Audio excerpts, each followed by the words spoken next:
110 ரூபாய் இருந்த ஒரு கோட்ரு 150 150 விற்கிது. அப்பேற்பட்ட ஆட்சி இப்போ நடக்குது. ₹1 40 குச்சி இருக்கும், இப்போ 15 குச்சி தான் இருக்குது. வச்சி பெட்டியில் வந்து கையை வச்சுக்கலாம். எடப்பாடியே முதலமைச்சராக வரப்போறது இல்லை. விஜய் வந்து புதுசா அரசியல் வந்திருக்காரு. விஜய் நடிகர் விஜய் அவர் கதையை விடுங்க. விஜயகாந்த் என்ன மாதிரி ஆட்டம் போட்டான், கட்சியில் எங்கே வந்தான்?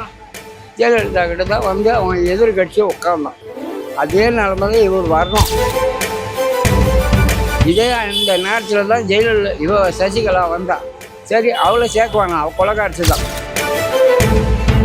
சத்த பொம்பளை தான் ஓட்டு வாங்கி கொடுத்து ஓபிஎஸ் உட்கார வச்சுட்டு போச்சா, அதை பிடிங்கி வச்சுட்டு நீ முதலமைச்சர் சொன்னால் எவன் ஒத்துக்குவான்? ஓபிஎஸ் ஒரு கொசு மருந்து மாதிரி.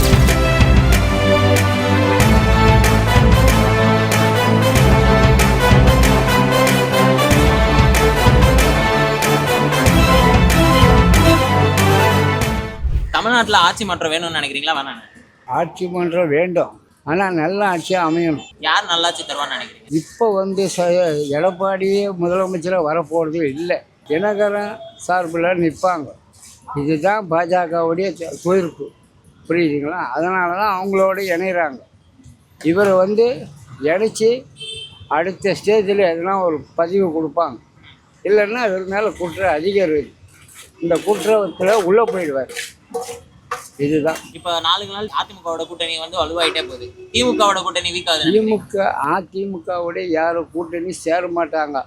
சேராத்தோட்டு தான் இவர் வந்து யார் பேச்சு முடிவு பண்ணி தினகரங்கிட்ட பேசி முடிவு பண்ணி அவங்க கூட சேர்ந்துக்கிறாங்க. இப்போ வந்து அவங்க வந்து வேறு ஆளுக்கிட்ட பாஜகவில் சேர்றாங்க. அவங்க சேர்ந்துட்டாங்க. என்ன இனிமேல் இவரும் முதலமைச்சராக வர முடியாது, அவங்க தான் முதலமைச்சராக வர முடியும். ஏன்னா அவங்க ஆதரவோடு அவங்க உட்காருவாங்க, புரியுதுங்களா? இப்போ வந்து இப்போத்தி டைமில் பேப்பரில் போட்டு கொடுத்துக்கலாம், அதான், புரியுதுங்களா? அதனால் இனிமேல் எடப்பாடி யார் பார்த்து ஓட்டு போட்டாங்க? 3 எலெக்ஷனில் தோற்றுருக்காரு. எந்த எலெக்ஷனில் ஜெயிச்சார்? அவங்க கட்சியில் இருக்கிற அடுத்த டிஎம்கில் போகலாம். இல்லை, ஓபிஎஸ் ஒரு கொசு மருந்து மாதிரி. ஒரு சாதாரண ஒரு பொம்பளைக்கிட்ட பயந்துக்கின்னு தான் அவர் அவங்ககிட்ட ஆட்சியை ஒப்படைச்சார். அவன் ஆட்சியை ஒப்படைச்ச உடனே என்ன பண்ணான்? நீட்டாக டெல்லிக்கு போய் அந்த ரெட்டையில் வாங்குற வரைக்கும் பக்கத்தில் வச்சுருந்தான். அதுக்கப்புறம் தூக்கி விசிறாட்டான். இப்போ எங்கே இருக்கிறாரு ஓபிஎஸ்? எங்கே சேர்றதுக்கு வாய்ப்பு இல்லாத தவிக்கிறார். இதுதான் நடக்கிறது. இப்போ விஜய் வந்து புதுசாக அரசியல் வந்திருக்காரு. விஜய் நடிகர் விஜய் அவர் கதையை விடுங்க. அவர் வந்து குற்றவாளின்னு எடுக்க முடியாது. விஜய் வந்து ஜனத்தை பார்க்குறார். ஜனத்தை பார்த்தா போதாது. இப்போ உங்கள் கூட நான் சேர்ந்தால் தான் ஒரு 10 ரூபா சம்பாதிக்க முடியும்.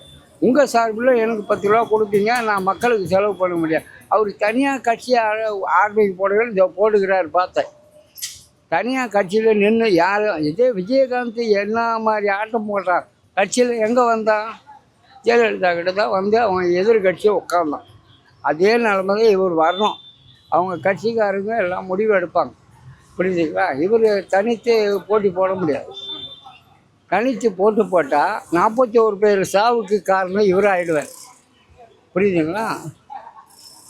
இவர் வந்து எதுக்காக போகிறாரு எடப்பாடினா, இவருடைய குற்றம் அதிகம் இருக்குது. கொடைக்கானல் குற்றம் இவர் மேலே தான் இருக்குது. ஆமாம், எடப்பாடி மேலே. இவரை வச்சு தான் அவர் சாவடிச்சிருக்கிறாங்கன்றது குற்றமே உருவாயிடுச்சு. அந்த குற்ற பத்திரிக்கை அங்கேயும் போயிடுது. அதெல்லாம் வாஜ்பாய்கிட்ட இது மோடிக்கிட்ட சேர்ந்துடுது. அண்ணாமலை போய் அங்கே கொடுத்துருக்குறாங்க குற்றலாம். அதனால் இவர் இணைஞ்சாதான் இவருக்கு ஒரு ஆதரவு, ஏதோ வேறு கட்சியில் அவங்களுக்கு ஒரு சப்போர்ட்டு கொடுப்பாங்க. இல்லைன்னா அப்பாவும் பிள்ளையும் 2 பேரும் உள்ளதாக இருக்கணும். இதுதான் நடக்க போகிற காட்சி. எந்த அப்பாவும் பிள்ளையும்? எடப்பாடி பிள்ளை கொலைக்கு சம்மந்தப்பட்டவர் அவர் தான். கொலை பண்ண சொன்னதும் அவன் பிள்ளை தான். அதனால் இவங்க 2 பேரும் அங்கே தான் இருப்பாங்க. விஜய் வந்ததை வந்து கனிமொழி எம்பி இருக்காங்கல்ல, அவங்க வந்து என்ன சொல்லியிருக்காங்கன்னா, விஜய் வந்து பிஜேபியோட ஸ்லீப்பர் செல்லு அப்படின்னு சொல்லியிருக்காங்க. பிஜேபி அழிப்பு வச்ச ஆளு அப்படின்னு சொல்லி விமர்சிச்சிருக்காங்க. பிஜேபியில் அவன் சேரலன்னு கிடையாது, சேர வேண்டிய நிலமை வரும். ஏன்னா அமித்ஷா வந்து அவங்ககிட்ட எத்தனையோ வாட்டி பேசி முடிவு பண்ணிக்கிறாங்க. அங்கே இணைஞ்சாதான் இவனுக்கு கெப்பாசிட்டி வரும். இந்த போட்டு கோடைஞ்சின்னுக்கிறாங்க இந்த கோர்ட்டில். இவனை எப்படியோ உள்ளே தள்ளனாலும் இவன் முடிவு பண்ணின்னுக்கிறான். புரியுதா? இதனால் இவன் வந்து கூட்டணி சேர்ந்தால் தான் அந்த கட்சியில் அவன் தப்பிக்க முடியும், இந்த கேஸ்லேருந்து தப்பிக்க முடியும், மேல் கோர்ட்டுக்கு அப்பீல் பண்ண முடியும். புரியுதுங்களா? அதுதான் விஷயம், வேறு ஒன்றும் கிடையாது. ஓகே. விஜய் அடிக்கடி மேடையில் வந்து என்ன சொல்றாருன்னா டிஎம்கேக்கும் டிவிகேக்கும் தான் போட்டின்றாரு, அதிமுகவை புறக்கணிக்கிறாரு. அதிமுகவை புறக்கணிக்கிறான்னு கிடையாது. ஏற்கனவே அதிமுகவில் தான் சேரணும்னு அவன் முடிவு பண்ணான். புரியுதா? அதிமுகவில் சேர்ந்துட்டா நிம்மதியாக இருக்கலாம், எடப்பாடி இது மோடி தேவையில்லைன்னு தான் அவன் முடிவு பண்ணான். எப்படி சேர்ந்தானோ அவன் அங்கே தானே போகிறான், மோடிக்கிட்ட தான் அவங்க சேர போகிறாங்க. அப்போ இப்போ போட்டுக்கிற அண்ணாமலையும் தினகரனும் போட்டுக்கிற பேட்டி என்ன தெரியுமா? அதாவது ரகசிய பேச்சு நடக்குது டெல்லியில்.